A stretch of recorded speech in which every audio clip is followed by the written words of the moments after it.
महेश और उसका परिवार बहुत गरीबी में दिन गुजार रहा था। महेश के परिवार में पत्नी शोभा और 2 बच्चे कुमुद और विवेक थे। क्या हुआ जी, कोई काम मिला? बच्चे बार बार कुछ खाने को मांग रहे हैं। क्या करूं शोभा, बहुत कोशिश करता हूं कहीं कोई काम मिल जाए, पर कोई काम भी नहीं देता। उधार मांगो तो अब बनिया भी मना करने लगा है। आप चिंता मत करो, भगवान पर विश्वास रखो, वो हमारी जरूर सुनेंगे। जैसे तैसे शोभा थोड़ा बहुत भात बनाकर महेश और बच्चों को खिला देती है। हे ईश्वर, क्या करूं? अब आप ही कोई रास्ता दिखाओ। इस गरीबी में मेरे बच्चों को भूखा सोता देख मेरी आत्मा छलनी होती है। अगले दिन जब शोभा सुबह उठती है तभी, बेटी कुछ भिक्षा मिलेगी? द्वार पर आए साधु को। अरे, सुबह सुबह द्वार पर ये साधु महात्मा कुछ मांग रहे हैं। इन्हें ऐसे खाली हाथ भी नहीं भेज सकती। रुकिए बाबा, ये कुछ भुने हुए चने रखे हैं, आप ये ले लीजिए। मुझे क्षमा करना बाबा, और कुछ भी नहीं है घर में खाने का। कोई बात नहीं बेटी, मन से किया गया कुछ भी दान अच्छा फल ही देता है। बाबा, पता नहीं फिर भी हमारा भाग्य क्यों नहीं बदलता। गरीबी की वजह से बच्चों को कब तक भूखा देख सकते हैं। अब बहुत मन दुखता है बाबा। बेटी, अपने कर्म अच्छे करते जाओ तो ईश्वर भी सारे दुख दूर कर देते हैं।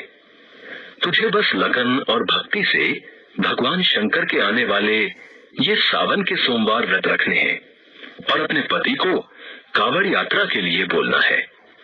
जैसे ही तू सावन के सोमवार व्रत पूरे करेगी और पति के हाथों शिवलिंग पर कावड़ का जल चढ़ेगा, देखना तेरे सारे दुख के दिन दूर हो जाएंगे। भगवान भोलेनाथ सबकी मुरादें पूरी करते हैं। उनका नाम ले और कर दे ये दोनों काम पूरे।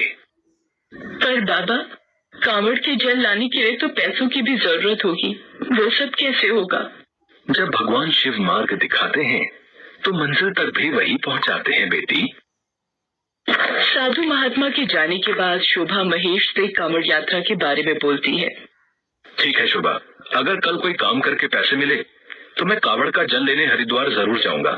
अगले दिन शोभा पहला सोमवार व्रत रखती है और शिव मंदिर में जाकर शिवलिंग की पूजा करती है। उधर महेश भी काम की तलाश में निकलता है, पर कोई भी उसे काम नहीं देता।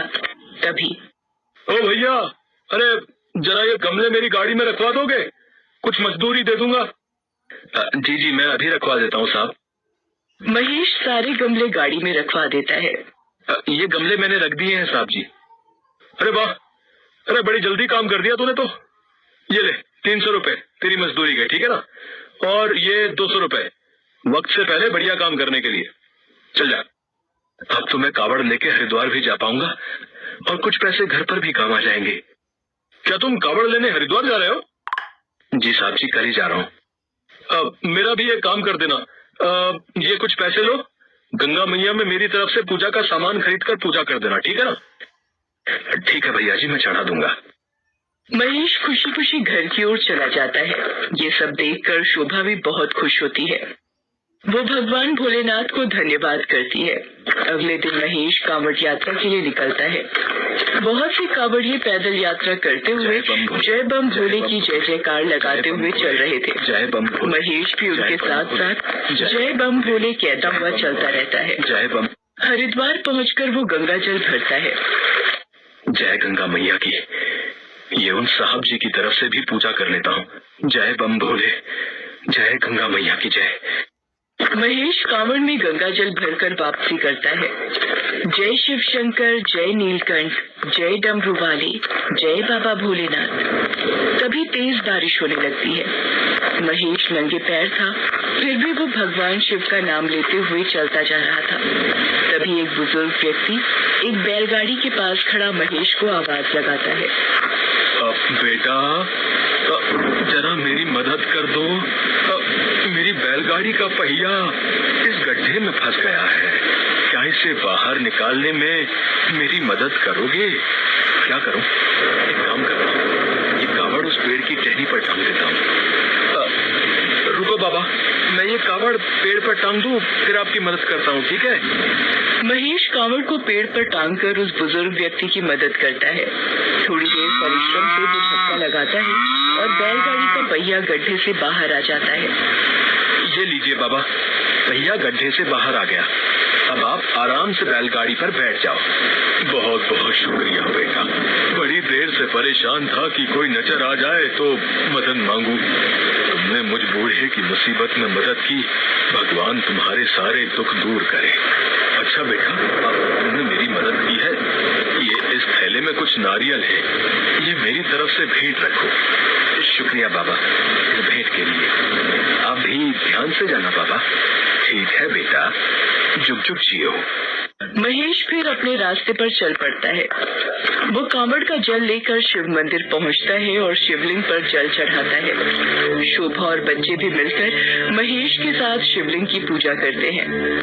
पूजा करके महेश जब घर आता है, शोभा ये प्रसाद उन साहब जी को देकर आता हूँ जिन्होंने उस दिन मुझे काम दिया था। महेश बाजार की ओर जाता है।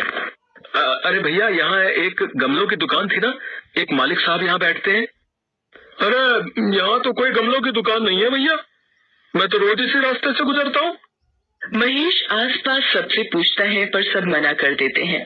तभी भैया मुझे ये प्रसाद दे दो ना। हाँ हाँ बेटा, ये लो खाओ। पता नहीं ये सब क्या हो रहा है, वो दुकान और मालिक कहाँ गए। चलो, ये प्रसाद इस बच्चे ने खा लिया, एक ही बात है। महेश घर आता है और शोभा को सारी बात बताता है। कोई बात नहीं जी, ये सब भोलेनाथ की कृपा थी कि उस वक्त वो साहिब आपकी मदद के लिए आए थे, और देखो प्रसाद एक बच्चे ने खा लिया, ये भी अच्छा हुआ। वैसे ये इस थैले में क्या है जी? अरे ये भेंट तो मैं तुम्हें बताना ही भूल गया। रास्ते में एक बुजुर्ग व्यक्ति की बैलगाड़ी का पहिया गड्ढे में फंस गया था। मैंने उनकी सहायता की तो उन्होंने ये नारियल भेंट में दिए। ये तोड़ लेते हैं, कुमुद और विवेक भी खा लेंगे, है ना? महेश जैसे ही नारियल तोड़ता है उसमें से सोने के सिक्के निकलते हैं। वो सारे नारियल तोड़ता जाता है और सोने के सिक्कों का ढेर लग जाता है। शोभा, ये सब क्या हो रहा है? नारियल में से ये सोने के सिक्के, अरे ये कैसा चमत्कार है? सुनो जी, मुझे सब समझ में आ गया। ये सब भगवान शंकर की अद्भुत लीला है। वो अपने भक्तों की पुकार सुनकर जरूर मदद करते हैं। उन साधु महात्मा ने सही कहा था, सावन के सोमवार व्रत और कांवड़ यात्रा का मीठा फल हमें अवश्य प्राप्त होगा। जय भोलेनाथ, आपकी सदा ही जय हो। माँ, अब हम भूखे पेट नहीं सोएंगे, मुझे रात को भूख लगती है माँ। हाँ माँ, अब आप खीर पूरी बनाओगी ना हमारे लिए? बच्चों की कोमल और मासूम बातें सुनकर महेश और शोभा की आंखों में आंसू आ जाते हैं। वो भगवान शिव को हाथ जोड़कर धन्यवाद करते हैं। शोभा को यकीन हो जाता है कि साधु महात्मा भी भगवान के भेजे हुए कोई दूत थे। भगवान शिव की पूजा और भक्ति करते हुए महेश अनाज की दुकान खोलता है। धीरे धीरे उसके सारे दुख दूर हो जाते हैं। एक गरीब की कांवड़ यात्रा का मीठा फल अब महेश और उसके परिवार को प्राप्त हो चुका था।